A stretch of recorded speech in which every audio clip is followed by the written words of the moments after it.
Buenas tardes, una semana más, gracias por estar ahí. Para mí no es una semana más, es ahora lo mismo que la anterior. Y como no me ha dado tiempo a preparar nada más, por eso hoy también toca Eric Voegelin y tocará más en el futuro porque tengo más textos de él.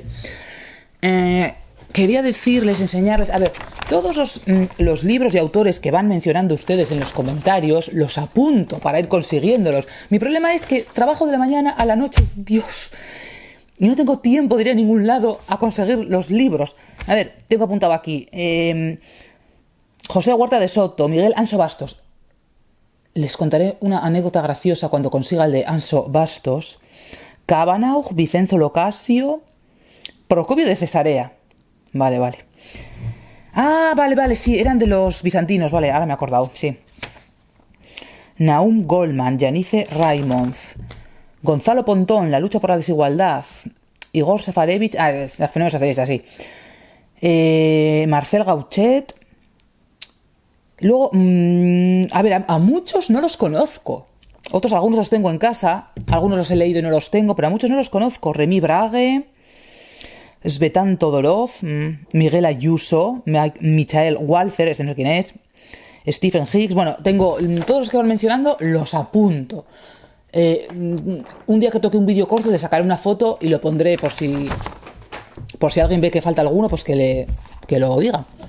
A ver, siguiente ensayo de Eric Voegelin. El sucedáneo de la religión, los movimientos gnósticos de masas de nuestro tiempo. Ya sabemos que el mundo moderno es producto de la gnosis. Esa es la tesis de Voegelin del ensayo anterior. El progresismo, el positivismo, el marxismo, el psicoanálisis, el comunismo, el fascismo, el nacionalsocialismo son movimientos gnósticos. Ninguno nació como movimiento de masas. Todos proceden de movimientos intelectuales y de pequeños grupos. Para Comte, toda la humanidad debe ser miembro de la congregación positivista. La correspondencia de Comte escribió cartas al general de los jesuitas, al gran visir, al zar Nicolás I, escribió cartas a todo el mundo. Su intención era integrar en el positivismo a todos los demás, al cristianismo, a la ortodoxia, al islam, a todos. Fracasó, pero dejó su impronta en John Stuart Mill, Max Weber, Cassirer, Dios mío, Husserl, y fue él el que inventó la palabra altruismo. Comte. La gnosis es contemporánea al cristianismo, se creyó que era una herejía del cristianismo, pero su terminología está ya completa en San Pablo y por lo tanto es anterior al cristianismo. ¿Cómo se reconoce el gnosticismo? 1. Sentimiento de insatisfacción. 2. Atribuirlo a que el mundo está mal organizado. La 3 no la tengo. 4. El orden tiene que ser transformado en proceso histórico. Un mundo desdichado ha de evolucionar a un mundo bueno. Siguiente. El cristianismo sostiene que el mundo permanecerá tal cual es a lo largo de todo el proceso histórico. No cambiará. Su naturaleza no cambiará. 5. La acción humana concebida como capaz de modificar el orden del ser. Recuerden, el orden del ser, platónico-aristotélico. La estructura de la realidad, el orden de la realidad. Si eso se puede hacer, el gnóstico debe buscar la fórmula para lograr dicho cambio. El conocimiento, la gnosis, para transformar el ser, es el objetivo principal del gnóstico, que se presenta como un profeta que proclama su saber. El cristianismo dice que la naturaleza humana no puede lograr su realización plena en este mundo. La perfección gnóstica, por el contrario, se supone que puede lograrse dentro del mundo histórico. Los componentes axiológico-teleológicos pueden inmanentizarse, según los gnósticos. Habla lo del Joaquín de Fiore. ¿Recuerdan la primera vez que se reseñó aquí a Eric Voegelin? Joaquín de Fiore y la filosofía de la historia en 3 partes. A ver, para el cristianismo la filosofía de la historia tiene 2 partes, antes de Cristo, después de Cristo. Para los gnósticos va a ser 3. Se enfrenta a la entonces reinante filosofía de la historia de San Agustín, de 3 épocas. Sin embargo, Joaquín de Fiore introduce la tercera época, el tercer reino, el tercer Reich, la época del Padre, la época del Hijo y la época del Espíritu Santo. En un contexto cristiano, es un contexto cristiano, pero se aprecian las primeras señales de una época postcristiana. 4 símbolos caracterizan a los movimientos políticos de masas. El tercer reino, la última época, la consumación. Aquí tenemos a Biondo, que tenía historia antigua, historia medieval, historia moderna. A Comte, estadio teleológico, estadio metafísico, estadio positivo. A Hegel, de tesis, antítesis, síntesis. Marx, comunismo primitivo, sociedad burguesa, sociedad sin clases. Y este tercer Reich, esta última etapa, debe conseguirse mediante un proceso revolucionario. Tiene un líder político, por ejemplo, los líderes protestantes herejes, los sectarios renacentistas, que eran paráclitos poseídos por el Espíritu de Dios, y sus seguidores son homines novi, o espirituales. A partir del siglo XVIII surge toda esa historia de los superhombres, el hombre progresista de Condorcet, el superhombre positivista de Comte, el hombre socialista de Marx, el superhombre de Nietzsche. Y tiene también a sus profetas, que son los intelectuales, que conocen la fórmula para redimir el mundo. Y una comunidad espiritual, que es la de sus adeptos, o sus elegidos. Todos los movimientos gnósticos están comprometidos con el proyecto de abolir la constitución del ser. Se busca alterar la estructura del mundo. El mundo se mantiene como algo dado a nosotros y el hombre no tiene poder de cambiar su estructura. Para que el proyecto gnóstico aparezca como algo posible, el proyecto gnóstico de alcanzar ese tercer reino. Por cierto, hablando de lo de los superhombres, para que el proyecto aparezca como algo posible, el gnóstico debe articular una imagen del mundo sin rasgos esenciales de la constitución del ser, que harían su proyecto algo estúpido o desesperado. Las grandes masas no son fuertes para soportar la heroica aventura que supuso la fe.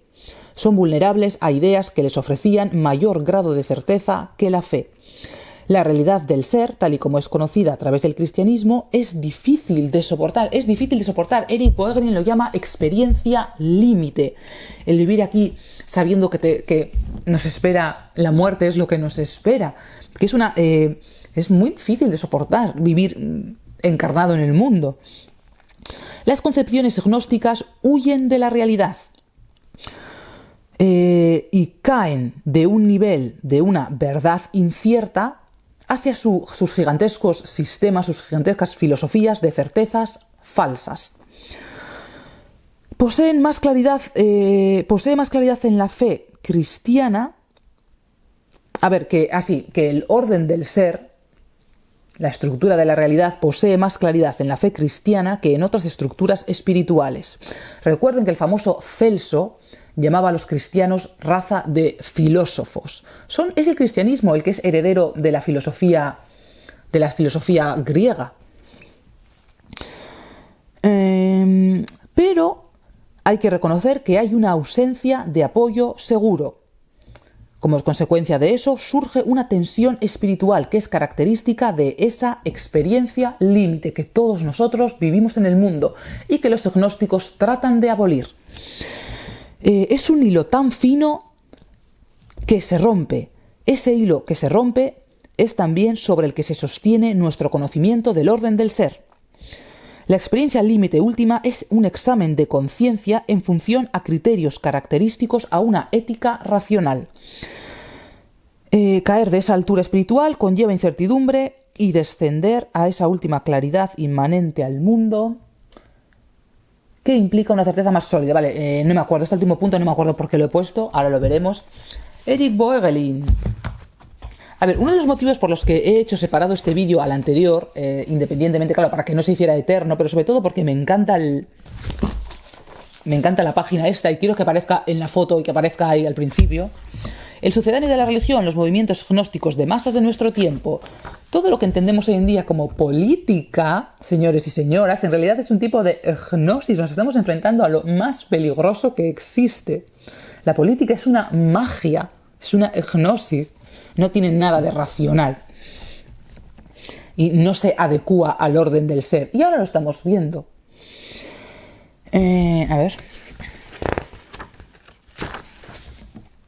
Por movimientos gnósticos nos referimos a movimientos como el progresismo, el positivismo, el marxismo, el psicoanálisis, el comunismo, el fascismo y el nacionalsocialismo. Ninguno de los movimientos mencionados nació como un movimiento de masas. Todos ellos proceden de movimientos intelectuales y de pequeños grupos. Las intenciones de sus fundadores tenían que haberse convertido en movimientos políticos de masas, pero no lo lograron algunos. Otros, como el neopositivismo o el psicoanálisis, tenían la intención de ser movimientos intelectuales, pero adquirieron, si no la forma, al menos el éxito de los movimientos políticos de masas. Por cierto, como el otro día tocó Robert Nisbet, tenía aquí apuntado. ¿Qué dice Robert Nisbet? Esperen ahora sí que vaya a encontrarlo. A ver. A ver. No hay necesidad de recordar a los lectores, página 106, la medida en que el marxismo, el freudismo y otros grandes sistemas de clamorosa creencia secular han acabado convirtiéndose en religiones de un gran número de occidentales. Este texto, que ya se reseñó,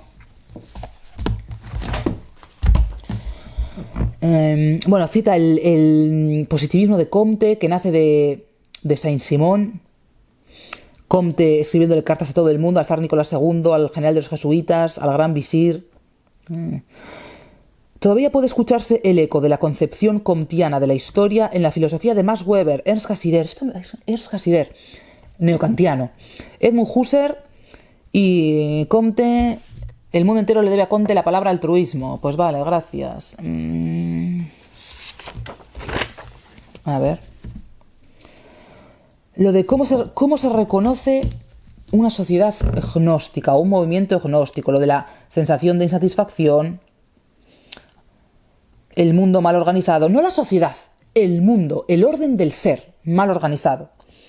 El orden del ser tiene que ser transformado por un proceso histórico de un mundo desdichado que debe evolucionar a uno bueno.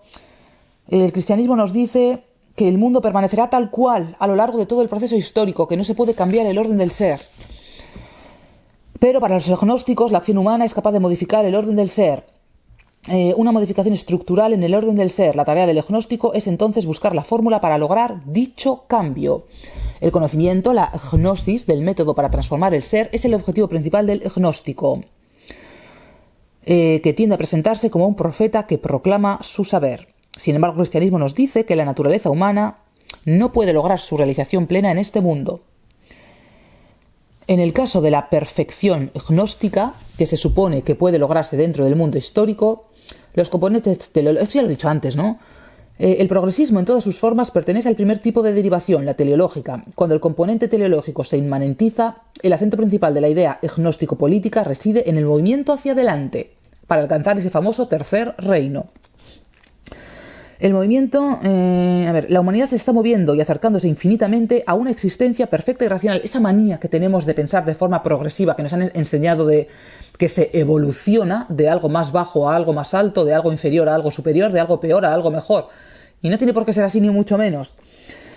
El énfasis recae sobre el estado de perfección del mundo, las condiciones de un orden social perfecto. A ver. Bueno, aquí nos citan a Marx y a Engels. El comunismo primitivo. Primera fase, segunda fase, una sociedad burguesa de clases y tercera fase, una sociedad sin clases, que debe realizarse con la ayuda de la acción revolucionaria. El líder político, el dux, se presenta al comienzo de cada nueva etapa y la inaugura con su aparición. Esta idea dominó los movimientos sectarios del Renacimiento y la Reforma. Sus líderes fueron paráclitos poseídos por el Espíritu de Dios y sus seguidores homines novi o espirituales. Hacia finales del siglo XVIII aparece un nuevo símbolo, el del superhombre. Clases de superhombre. El hombre progresista de Condorcet, que tiene una esperanza de vida eterna sobre la tierra. Todo esto les va sonando conocido, ¿verdad? Esperanza de vida eterna sobre la tierra, transhumanismo. El superhombre positivista de Comte, el superhombre comunista de Marx y el superhombre dionisíaco de Nietzsche. ¿Y cuál es el superhombre de hoy en día? El superhombre feminista aliada de Mangina Simp. Menudo superhombre. Joaquín de Fiore profetiza el tercer reino. El siguiente protagonista, el dux como líder político, y aquí viene el líder intelectual, el profeta. El intelectual que conoce la fórmula para redimir el mundo de sus infortunios y que puede predecir el curso futuro de la historia universal. Bueno, averroísmo latino y nominalismo en la Edad Media también como movimientos gnósticos. No me acuerdo por qué, pero me suena haber dicho hace no demasiado tiempo eso del averroísmo latino y el nominalismo, pero no me acuerdo tanto de qué. Todos los movimientos gnósticos están comprometidos con el proyecto de abolir la constitución del ser. Se busca alterar la estructura del mundo. El mundo se mantiene como algo dado a nosotros y el hombre no tiene poder de cambiar su estructura. Para que este proyecto aparezca como algo posible, todo intelectual gnóstico que lo conciba debe articular una imagen del mundo en la que se eliminan rasgos esenciales de la constitución del ser, o sea que se miente, básicamente. Porque si no, su proyecto sería algo desesperado o estúpido. Los motivos de esta extraña concepción se perciben en Hobbes, Thomas Hobbes, de un modo más claro que en Moro, Thomas Moro. El autor del Leviatán conformó su imagen del hombre y de la sociedad bajo la influencia de la Revolución Puritana. Identificó los esfuerzos de los sectarios puritanos por establecer el reino de Dios como una manifestación de la libido dominandi del revolucionario, que quiere someter al hombre a su voluntad. El espíritu que vio que inspiraba a estos profetas armados del Nuevo Mundo no era el espíritu de Dios, sino el deseo humano de poder. Después generalizó esta observación, que en el caso de los puritanos fue bastante acertada, e hizo de la libido dominandi, que expresa la rebelión del hombre contra su naturaleza, contra Dios, contra el orden del ser, la característica esencial de los seres humanos. Con la construcción de su sistema, el pensador se convierte en la única persona libre, en un Dios que redimirá al hombre de los males del estado de naturaleza.